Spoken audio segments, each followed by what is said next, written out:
Hey guys, it's Chris from Cartel NZ. Today I'm joining a cult, not the Charles Manson kind. It is a car cult, and it is most definitely an iconic car. It is the 2019 Jeep Wrangler.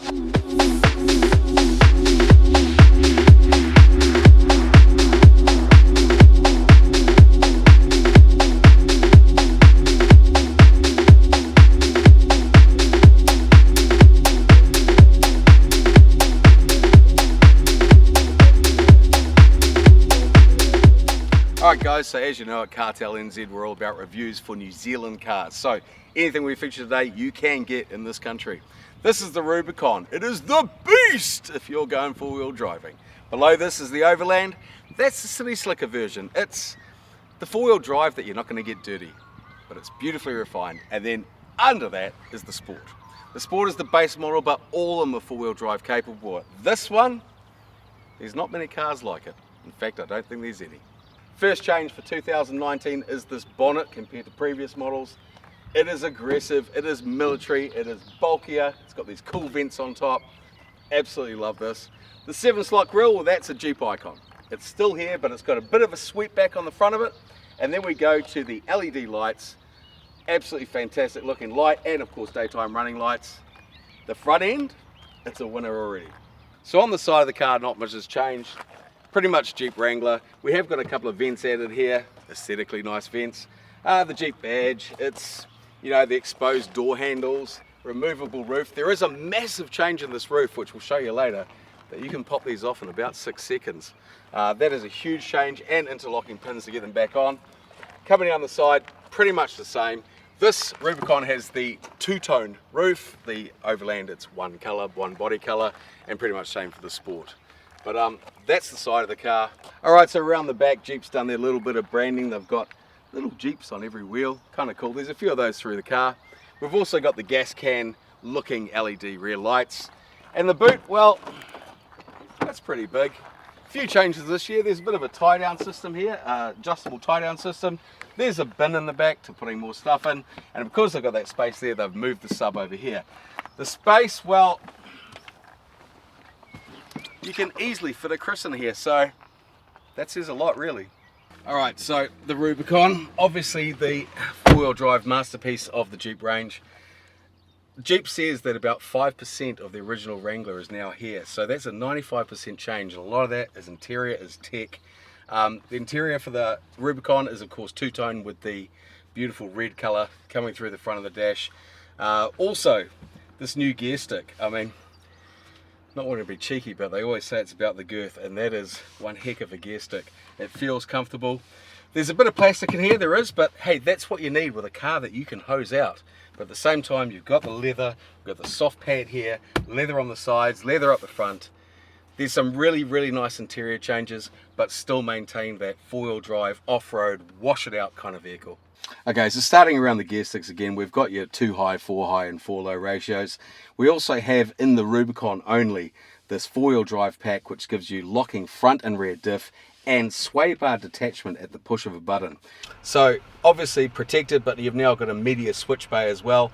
Protected so you can wash it down or keep the dust out. Featuring auxiliary, yes, USB as well, but also USB-C. And this is the first car in the Jeep range to have USB-C as standard and protected.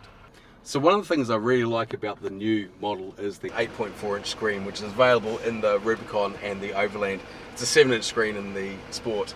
It has your normal features now. We have navigation, we have Android Auto, Apple CarPlay, but also it has apps, and the apps like off-road pages, for instance, at a glance allow you to see whether your axles are disconnected, the sway bar is connected, you've got your gauges like oil temperature, coolant, and you've got pitch and roll. And while I've been trying to lose some weight for summer, I now know I'm a 1-degree roll person.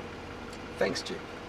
So the last part that they've really upgraded is things like heated steering wheel. We've got heated seats with the leather seats in the Rubicon and Overland.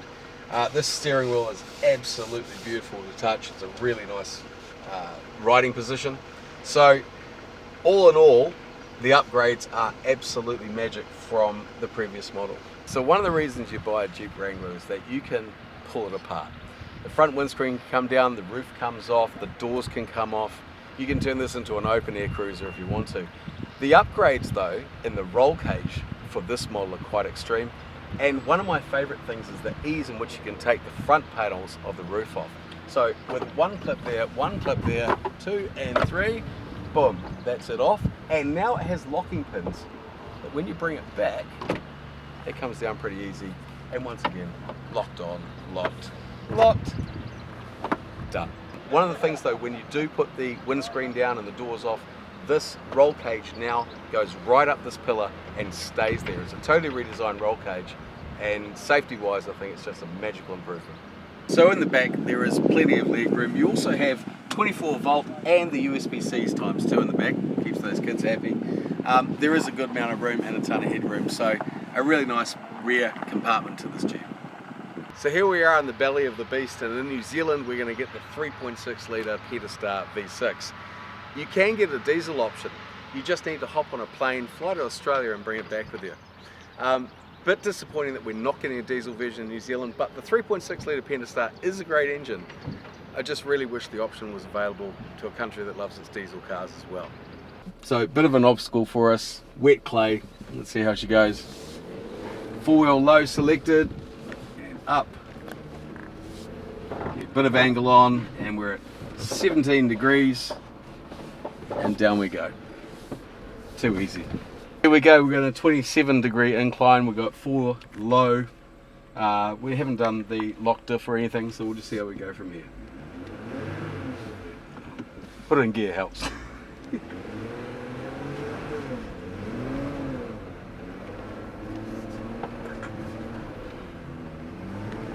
27 degrees, 4-wheel low, absolutely, positively no problemo at all, whatsoever. I love this car. So what comes up must go down. So now we're going to chuck into this off-road page so you can hopefully see the angle, and we're going to chuck on the hill descent, and basically we're going to let the car do everything for us. Guys, as you come to the gate, just stop the car, put yourself back into neutral or park. So my feet are off the brakes, my feet are not on any pedals whatsoever. 25. So each of these wheels is braking independently, which is pretty amazing technology. And we're going to get down this rather steep hill pretty easily, I reckon. No feet on pedals, one hand on the wheel. Not even registering speed on the speedo. 26 degrees.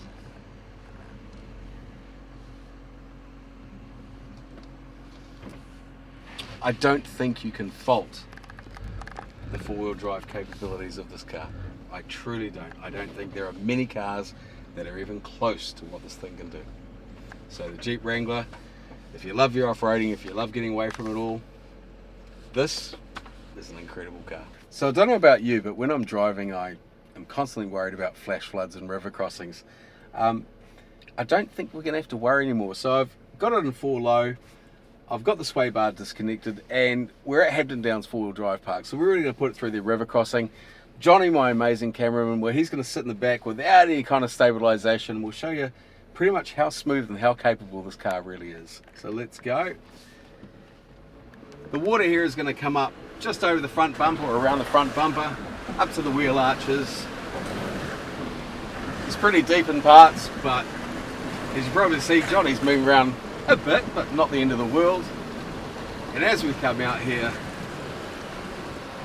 to be honest, that's a fairly deep river, and that was too easy. So thumbs up for its capability, there's no doubt about it. So one of the other improvements is the lock, and it's been reduced the turning circle by 1 meter from previous models, which makes one heck of a difference when you're going through these whoop-de-whoops and parking it in a car park. So what we've got here is another test, and we're going over the bumpy bumpies, which is the 4-wheel drive technical term that I just made up. What we're going to do is basically disconnect the sway bar and just show you how smooth and flat this can go over the undulations here. Most times the wheels will not even leave the ground. Let's go.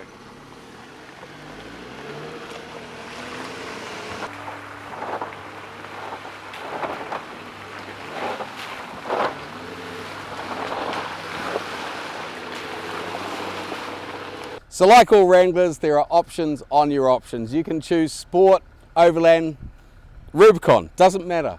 And then you can spec that spec to what you want. We've tested this thing 4-wheel drive. We've had a ton of fun today. And to be honest with you, I have joined a cult. I've joined the Wrangler cult and I love it. I love this car. This model is incredible, as are the other models to be fair.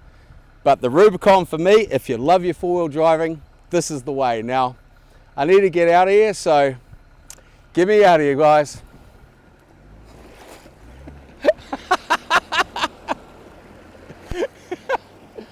Ah, the things I do.